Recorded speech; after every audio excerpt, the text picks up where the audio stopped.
Why palace pressure around William and Kate is being discussed again. The image is familiar. Prince William, Kate Middleton, calm, controlled, unshaken. They are often described as the most stable figures in modern royalty. The couple who restored confidence.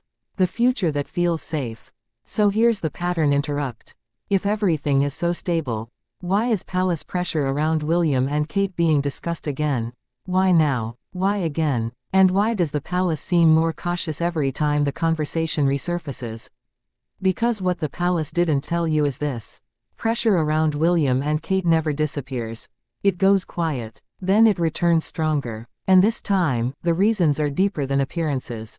This isn't about one comment, or one appearance, or one quiet moment. It's about a system under strain, and a couple standing directly in its path. Let's investigate. The first revelation begins with a myth most people believe. That royal pressure comes from public opinion. It doesn't. It comes from proximity to power. Prince William is no longer a distant heir. He is no longer protected by time. Every step he takes now is interpreted as preparation. Every move is evaluated for readiness. And Kate is no longer simply supporting from the side. She is being read as a future anchor of the institution. That shift changes everything. Pressure increases not when things go wrong, but when responsibility gets closer. And responsibility is closer than ever. Behind palace walls, timelines matter. Roles evolve. Expectations harden. What was once optional becomes required. William is expected to embody continuity. Kate is expected to embody stability. Neither role allows misalignment. The palace doesn't pressure them loudly. It pressures them structurally. Schedules tighten. Appearances carry more weight. Silence becomes intentional rather than neutral. This is where the first open loop forms. If the pressure is internal, why does it keep surfacing publicly? Because internal pressure leaks when containment reaches capacity. Wait, there's more. The second revelation is where palace pressure becomes visible. Modern royalty demands something previous generations did not face at this scale. Emotional accessibility. William and Kate are expected to feel relatable without being exposed. Warm without being vulnerable. Human without being unpredictable. That is an impossible balance. Every gesture is analyzed. Every tone shift is magnified.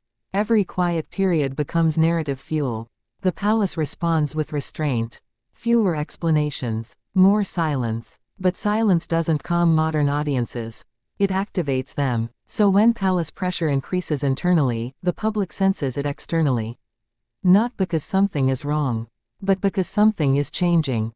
And change attracts scrutiny. This is why discussions keep returning. Every time William and Kate move into a new phase of responsibility, the same cycle repeats. Expectation rises. Observation intensifies. Pressure resurfaces. And the palace tightens control. Here's the second open loop. Why doesn't the palace adjust its approach if this cycle keeps repeating?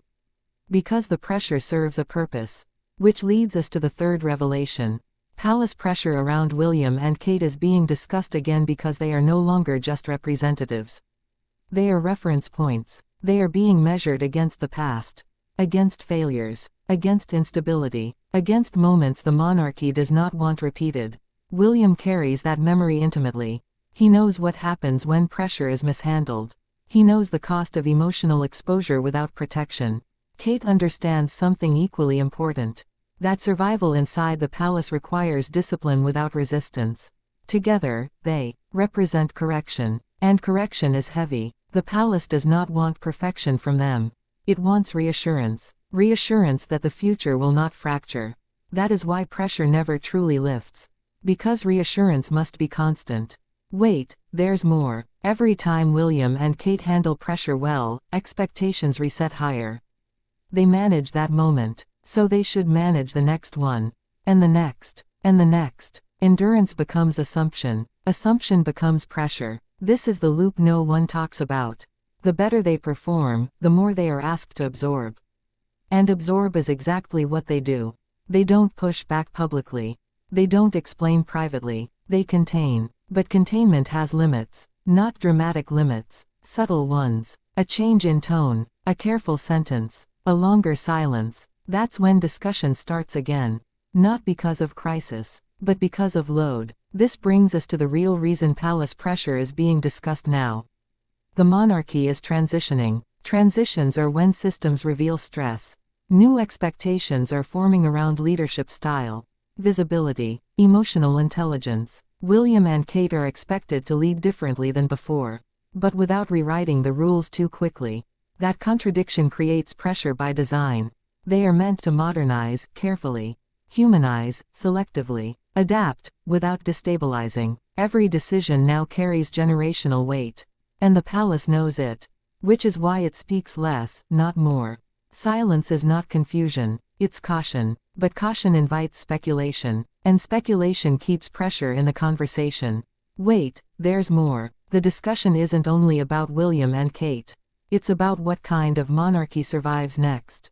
A distant one, or a visible one, a controlled one, or a relatable one. William and Kate are the testing ground.